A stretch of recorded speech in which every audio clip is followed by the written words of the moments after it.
Hello friends, my name is RagePanda1 and we finally have a chance to look at the stats and skills of our new Orost clan, the Minotaur tanks, our Thanksgiving friends.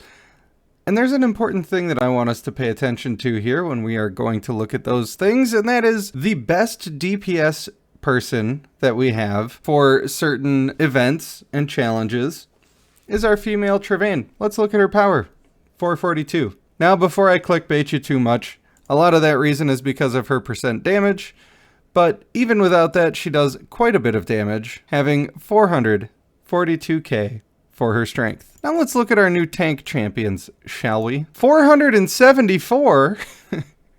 I'm sorry, what? 466? That seems like a lot. Okay, maybe RagePanda1 is clickbaiting people and we should actually look at some tanks and see what is the comparison here. Alright, well this is the highest damage tank other than that, which is 323 and 315. That is a considerable jump, and neither of those tanks have abilities that scale off of damage. Here's a group of people that actually have some damage scaling abilities. Look at this guy, he hits for 640% of his strength.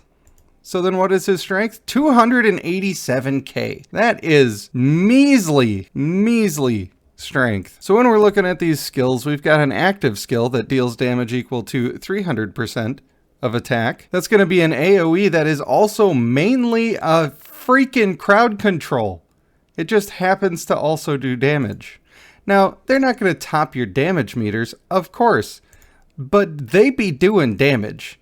You know, when you look at your damage meters after the fight is over, other people do that, right? I'm not the only one.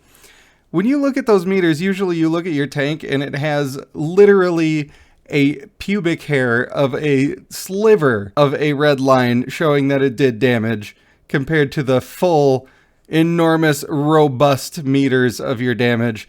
These people are actually going to show up with a red line and you are going to be impressed with it. They're still a tank. They're still not going to crush the enemy and see them driven before you, but they're going to be doing something that actually contributes, and that is important. So other than our massive knock-up on this guy, we also have a taunt. And this taunt has 60% damage reduction. What? Oh, and after it's over, you heal for half of the damage. You just get that back. Like, what even are these characters? This is kind of nutty. If that wasn't enough for you, by the way, his passive makes him start with a shield where he's getting 4-digit numbers of percentages of his attack for a shield. If we compare that shield to our male Aeson, who has, 100,000 less strength to begin with, at level 15, he also has considerably less of a scaling, by about 400% for his shield. And by the way, his shield is really good. So the shield that we're getting on our Orost tank is pretty crazy for a passive. That is pretty solid. Might be worth noting again that we're getting the same base constitution and base fortitude that we've seen on, I don't know, like all of the newer clans that come out. I think that maybe they could be a little more creative than that, but maybe they found the sweet spot. Who am I to judge? And if you thought that the male was pretty nuts with his huge, enormous shield and giant AoE knockup, and then also a taunt with 60% damage reduction, well, actually, I think the female's better. Believe it or not, I think she's probably better. For one, her base strength is a little higher, so there's something to be said about that. Although the damage of her actual active skill probably evens out to about the same as the male's. But I also think she's going to hit less people with it when she does it. It is a line attack, and that line attack is going to do 250% of her attack at max level. And it's going to stun. Stuns are very good in this game, and I've gone over that before. You can cancel ults with stuns, and then they'd lose their charge and don't get to do an ultimate. Pretty incredible. So then if we look at her ultimate, she stomps the ground, dealing damage equal to 600% of her attack. And what's this? She inflicts stunned with her ultimate as well for 2 seconds. And that's for all targets in the area. That's a giant AoE stun. that does actual damage. And guess what? For each additional target that she hits with it, the damage is increased by 15%, and the duration of the stun is increased. You don't need to wait for my guide video for me to tell you that Male Tidestorm is her friend. And just casually, as if by accident, she has a passive where she also gains a fairly nice shield. Now this one isn't as good as the males, but it procs every 8 seconds, it lasts for 5 seconds, and when it breaks, you're never gonna believe this. It is a crazy random happenstance.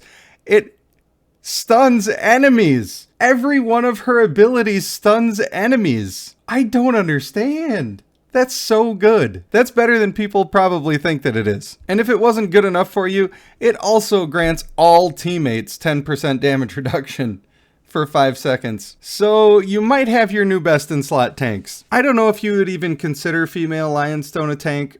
It's more of a support. You're taking her for the buff, right? But in terms of actual tanks that are there to hold off the enemies and take damage, I would say these are by far the best ones that are going to be in the game. They might even be more useful than the female Lionstone, although that's hard to top, isn't it? It's pretty hard to top. The only thing is with the female Lionstone, her ultimate is the only really good ability, her passive is kind of good, and her active skill is kind of poop. I don't think it's any surprise that the new clan that is probably going to cost you money to summon on is something that you want to summon on. They're pretty good at making these new ones real good, and this is no exception. And we also saw in their clan release video that the clan trait is going to give a damage reduction bonus to the entire team for the first 10 seconds of the battle, which cannot be removed or stacked. I'm actually pretty excited to see some more buffs like that in terms of defense. I'm interested to see what the combination is going to be for the defensive equivalent to hulking and sanguine. That's going to be pretty interesting. I think that one of them will probably be stacking fortitude, which may not be so good, and stacking damage reduction, which will be quite good. I think that ideally we're hoping that the 150 summon bonus is the female, because I think that she's gonna be probably better. However, if you have 150 summons that you can dump into this clan, I think either one of them is gonna be worth it, if that's going to give you enough materials that you can ascend them to a usable state on your account. So as a baseline on these characters, I'm seeing energetic and brutal being very good for both of them. I do want to see how they perform with full damage builds, just for the memes, just for the lulz. So I'm going to be trying that out with mine. You know I'm summoning on this. I have to, right? It's my job. I've been told that by people on the internet. You have to make these videos on these new people. You can't skip them. So, you know, I better just go ahead and do it. And if you want to see the videos of my final reviews and actual trait builds and positioning guides on these characters, then you should subscribe to the channel because you know they're coming. But for now, I'd like to thank you for watching the video. I have been RagePanda1, and I will see you in the next one.